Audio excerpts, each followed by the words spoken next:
Hey, good evening, everybody. Vasu Vatapati here. Welcome to another edition of A Conversation With. Well, we got an interesting guest today. He's very athletic when he comes out into the Bay of San Francisco. If you've seen any of the games of the San Francisco Giants in San Francisco outside of Oracle Park, this year it's Oracle Park in 2020. So it's not a very good picture, but this is the way interviews are going right now. You can see it. That is McCovey Cove Dave, otherwise known as Dave Edlund. He's been at the park for a lot of years, I think since the beginning, day one, but he's got 52 home run balls, 42 from the Giants, all sitting out there in that right field perch behind Oracle Park there. It's my pleasure to welcome in Dave Edlund, McCovey Cove Dave. How are you, Dave? Hey, I'm doing great here. I'm enjoying a few days off here before the Giants come back. I'm monitoring all the other MLB games, and I'm analyzing the left-handed batters that are going to start showing up a week from Friday at Oracle Park. And I'm so excited that baseball is here this year, even with a short season.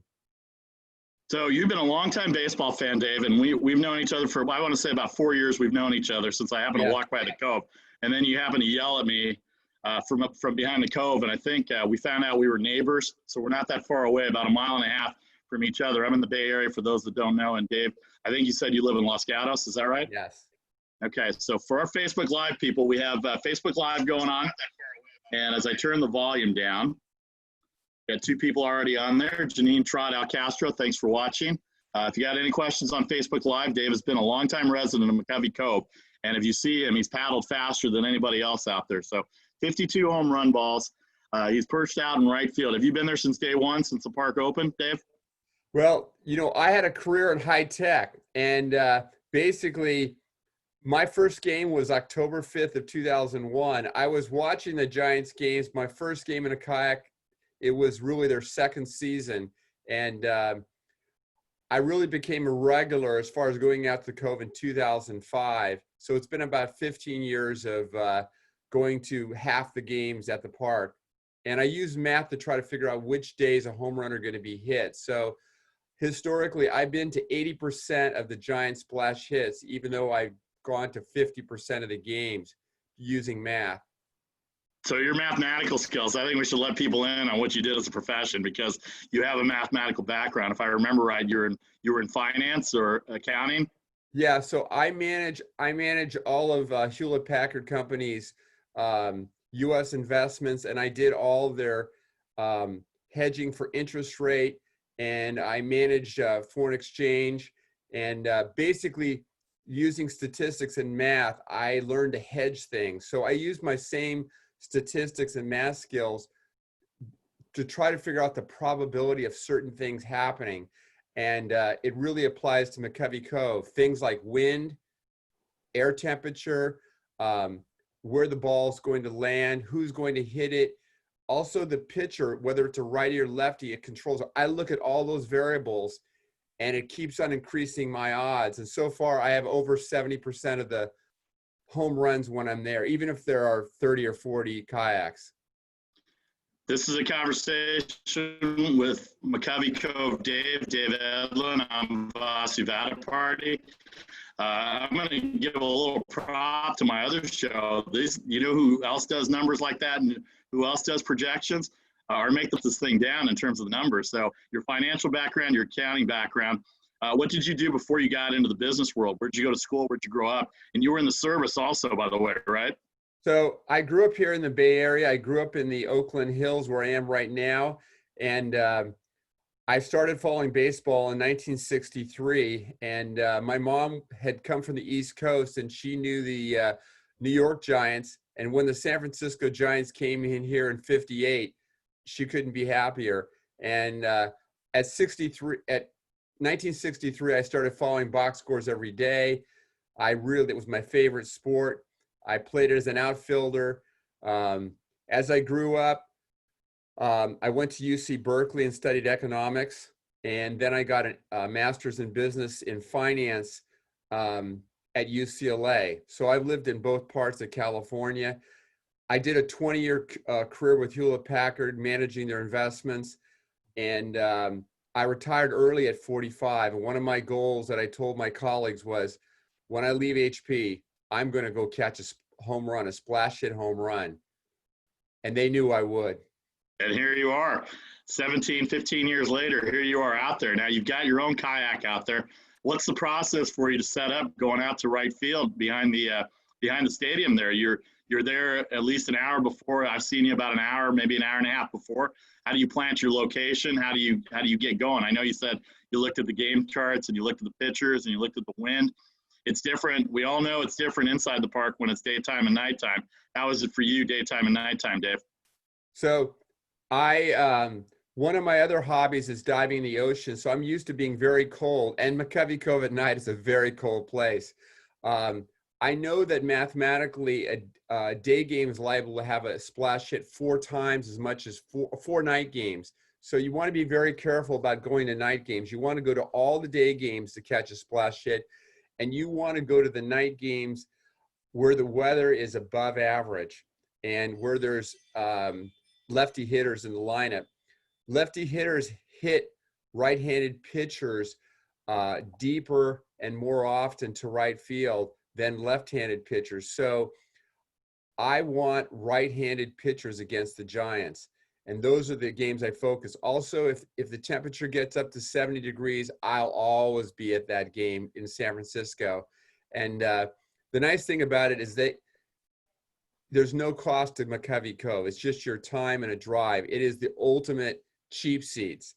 And you just have to prepare for it. So I, during night games, wear a full wetsuit. It's about 1/8 inch. And that keeps me warm till 10 or 10:30 at night. You want to have a fast kayak, and my kayak is the fastest kayak in McCovey Cove. And it's very narrow, which makes it fast in a straight line. I'm also a two-time national champion at a sport where you have to be a fast kayaker. So even though I'm 64, I've raced kayaks my whole life, and I'm very comfortable in a very narrow kayak that someone wouldn't enjoy being in. One of the other requirements of McCovey Cove is you have to be a good radio listener. I grew up in the day where almost all the games were really covered by radio. Only a special game in the 60s was on TV. So the room I'm in right now, I listened in the 60s in a little box radio with my brother. Once we had our homework done, we could listen to the Giants games, and we did on our radio. But that same skill, when I'm in McCovey Cove, I'm listening to the broadcasters, and when they say hit deep to right, I react. And as you know, I try to figure out where the ball is likely to land. So I've been doing shifts since 2010 where I go to a different position for Pablo Sandoval and a different position for Brandon Belt. And in general, players hit the home runs in the same place they've hit them in the past.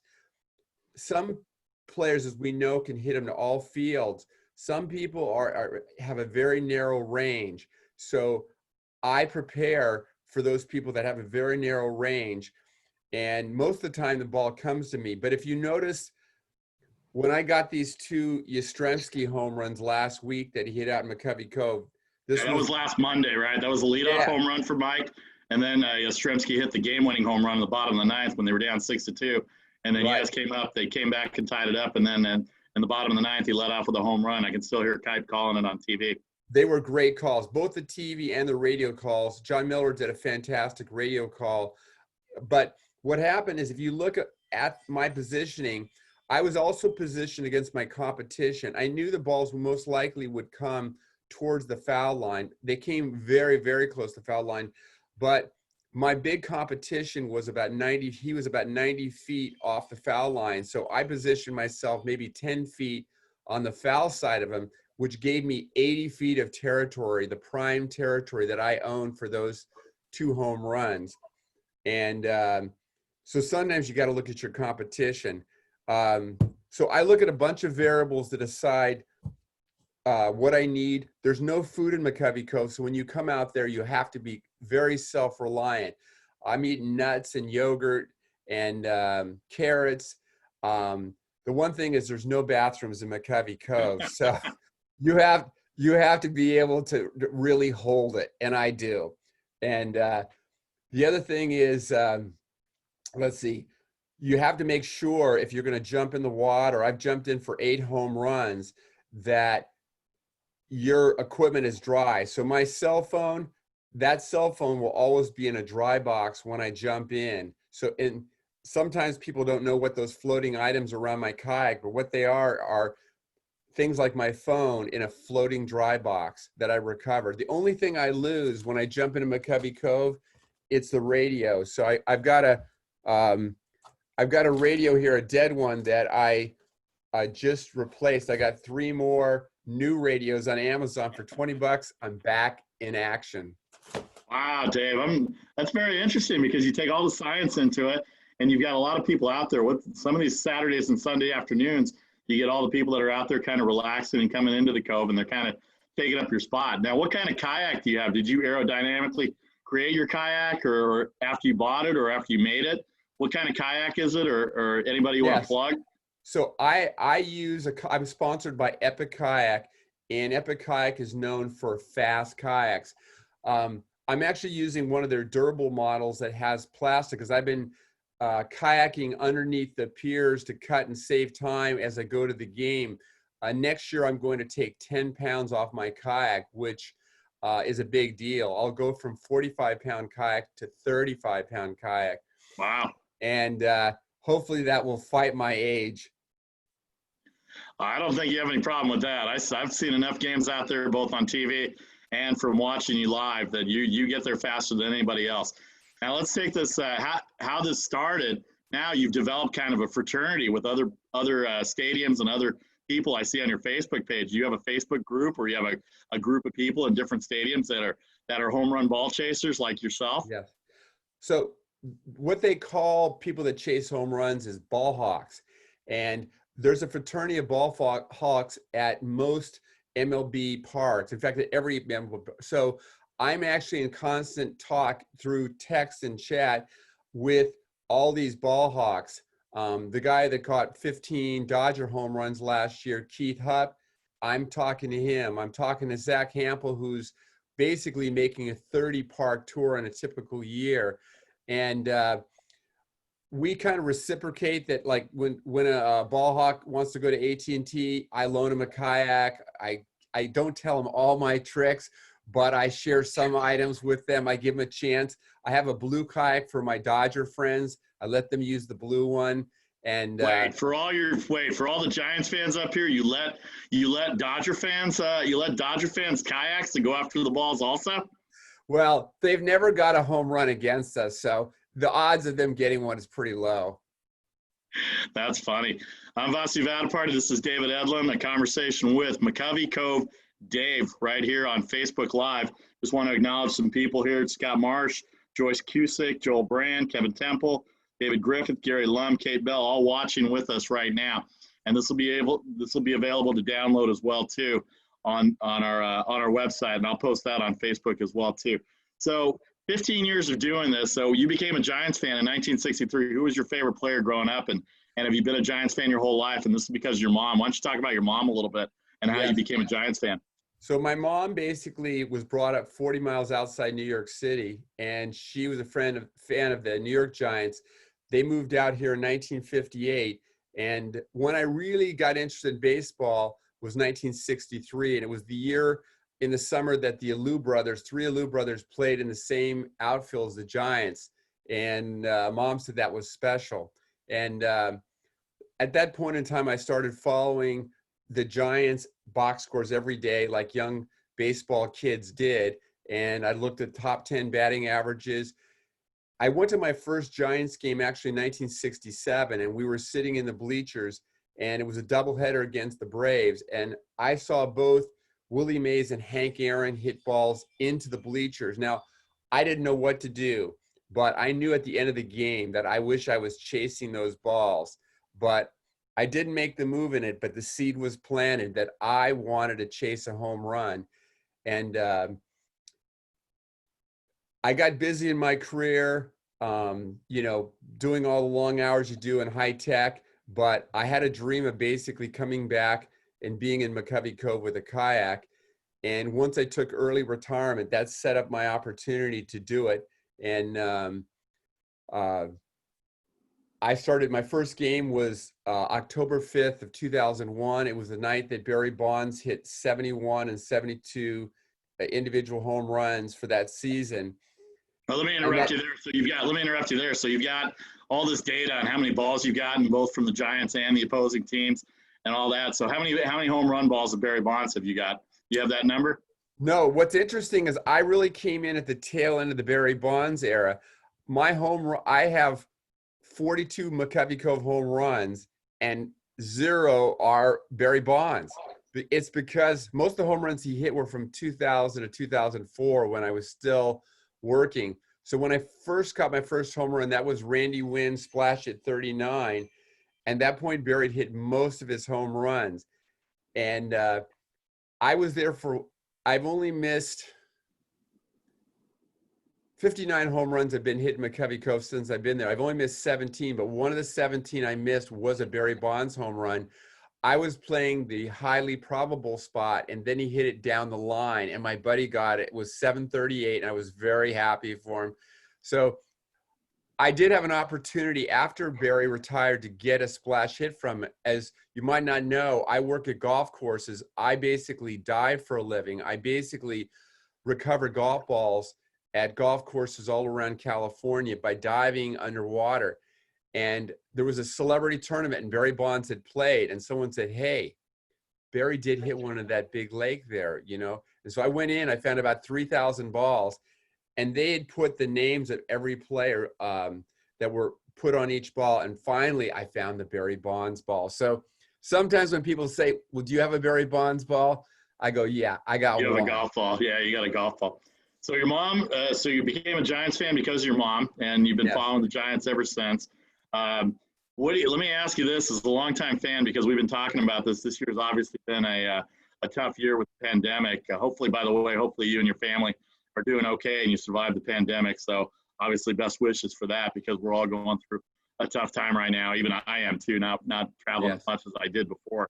We've talked about that before off air, Yeah. but let me ask you in terms of baseball, what do you think baseball needs to do to get its fan base back? Because you know the average age of baseball, and I like to ask older people this, because baseball does not want our demographic is past the prime of spending money, and I think we all know baseball has kind of fallen back in terms of football and basketball now as far as the new spending demographic. What do you think baseball needs to do to kind of get the younger generation back, Dave? Well, I'm not sure I'm qualified to answer that at 64. I think you are. I think you are. I don't know. There's no question the average age for MLB fans is up. I think they say the average San Francisco Giant fan is 57. So I'm slightly older than that demographic.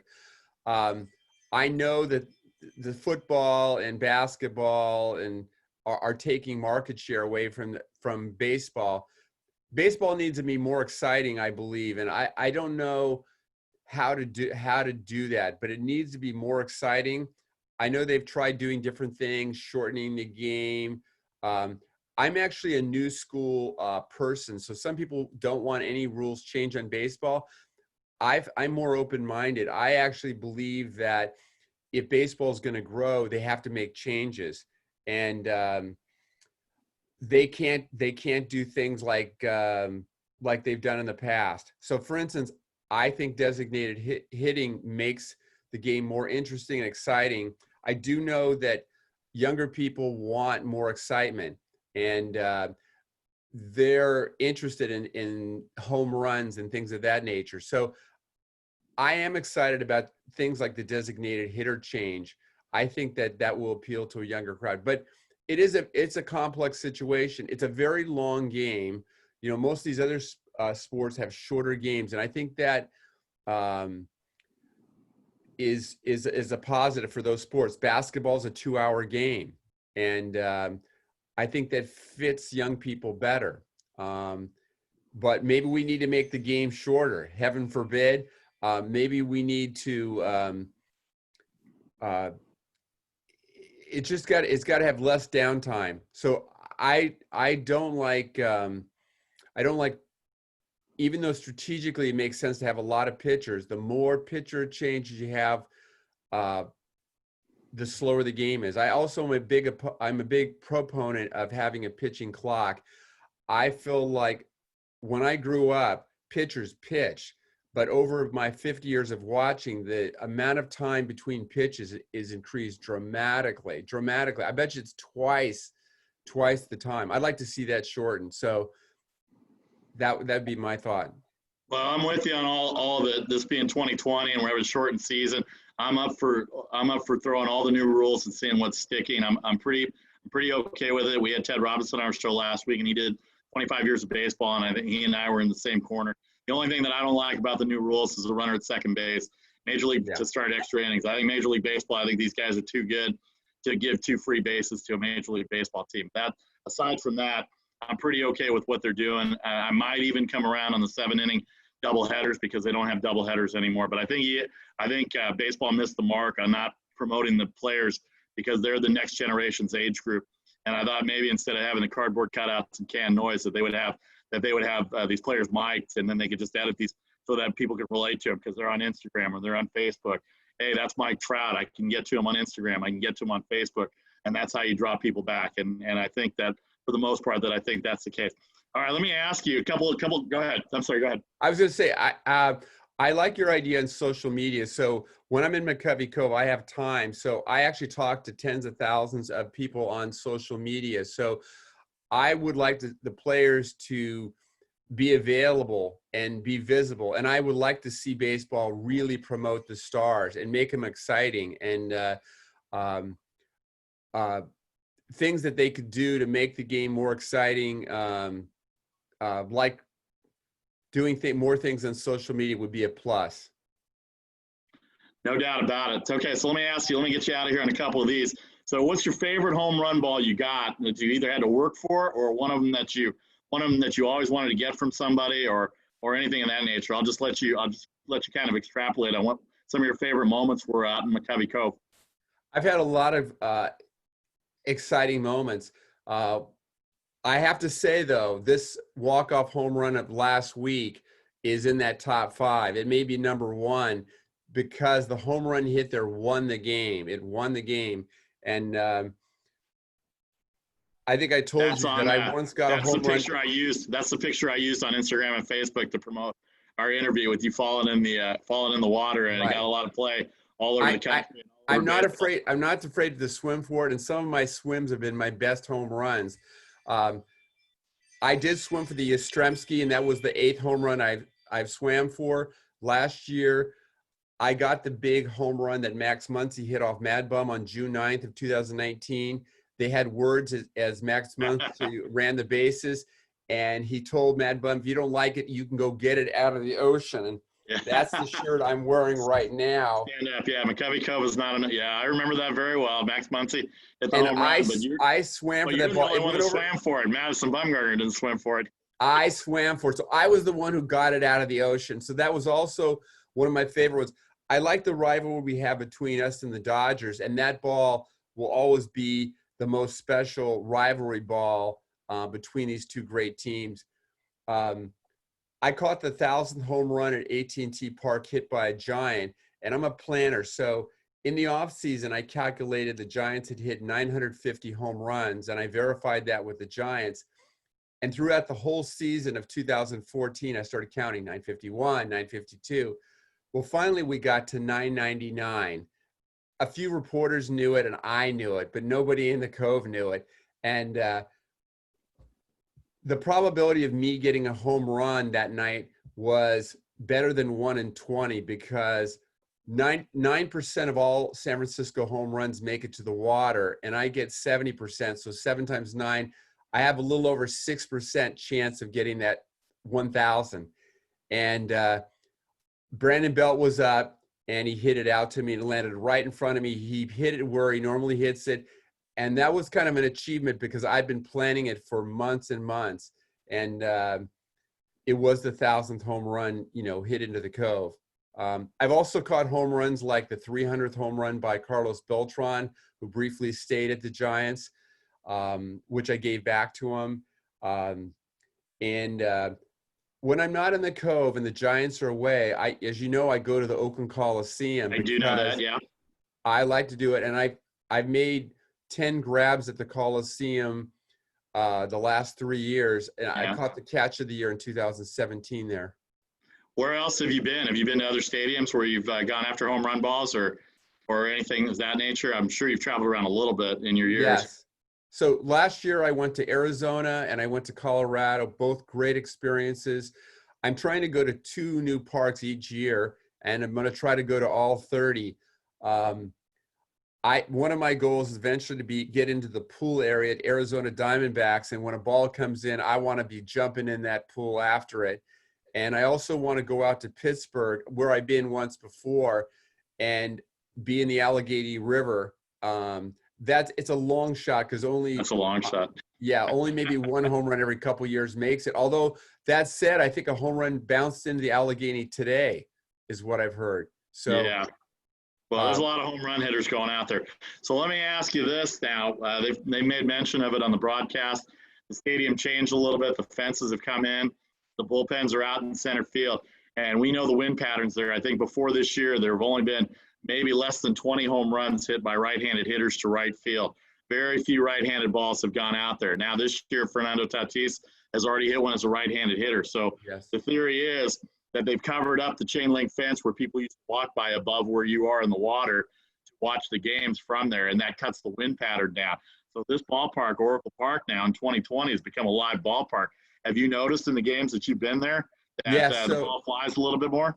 No, most definitely. So in the first 6 games, we keep track of fouls and home runs. So on the average year, 1 foul or home run happens every 6.5 games. In the first 6 games, we had 5 balls come out. So it's many-fold hotter than it is. We'll see over a whole season, but the wind pattern has changed, and I think we're going to see a record number of foul balls and home runs come out in this short season on a per-game basis. And if we have some warmer weather, it's even going to pick up because it actually was cool the first 6 games. I'm going to take your information and take it to my other show, Make the Money and Run, and start looking at those overs and unders here for baseball, because all of a sudden Oracle Park is a live park now, and these totals may jump up a little higher based on how it goes. So let me get you out of here. Let me get you out of here on these last couple of questions. What's your relationship with the Giants? Obviously, there's your name's out there. People talk about you on TV. I see you on ESPN a couple times a night, and I have the photos. I take some of the photos when I see it on TV and post it up there, and I'm going, he's in Los Gatos, and he's actually sitting out there in the cold water. So he's a good guy, and he's a true baseball fan. So what's the reception like, and what's your relationship? Because I know you have a relationship with the Giants, some of the players and some of the alumni, and also Larry Baer and the front office staff too. I have a pretty close relationship with the Giants, and basically anything that's going to happen in McCovey Cove, like a McCovey Cove Dave, I work with the Giants and make suggestions, and I organize those events. And then they reciprocate and give me a lot of opportunity to do things that a normal fan wouldn't get to go. Like what? Like what? I get to go to different Giants events and meet players, have lunch with Giants players. I get special, like when they had going away Bochy celebration last year, I got the same quality jersey that the players got. So it was really nice. I feel like I'm a McCovey Cove insider. Well, I guess we'll plug that for NBC Sports Bay Area, but that's great. So the Giants relationship with you, and I know you've been to New York for a couple of events too, and I know what is the Giants broadcaster said about you that you've heard on the radio, or anything that they've said to you in person, talking about John Miller, Mike Krukow, Dwayne Kuiper, and Dave Fleming? They've said a lot of nice things, and because I've been out there for such a long time, I've become kind of part of the furniture, and they know I'm out there. I started wearing a Dave hoodie that my son got me for Father's Day about 9 years ago. Prior to that, we wore a Bonds Navy hoodie. Actually, if you look back here, you'll see on my wall a McCovey Cove Dave hoodies.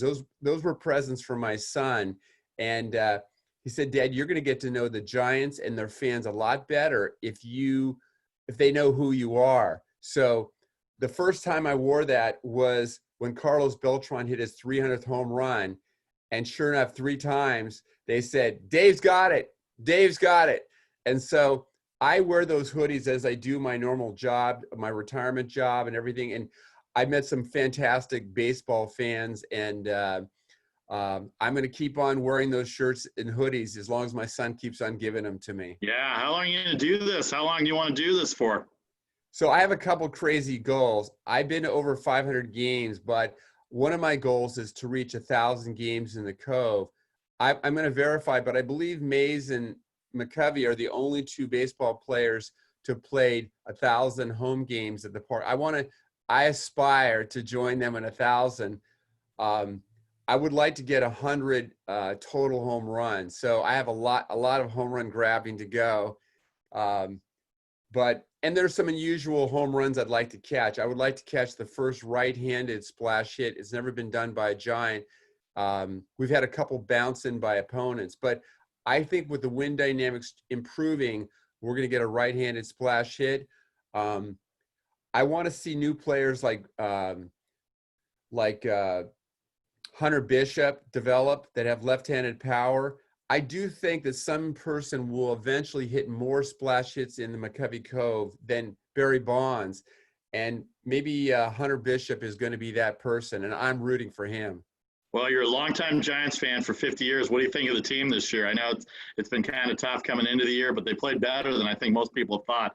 I don't think they've had enough time in spring training, both spring training 1 and spring training 2.0, to be able to develop, and defensively it's hurt them a little bit. I'm sure you watched a little bit of the Colorado series. So let's 50-year fan of the Giants.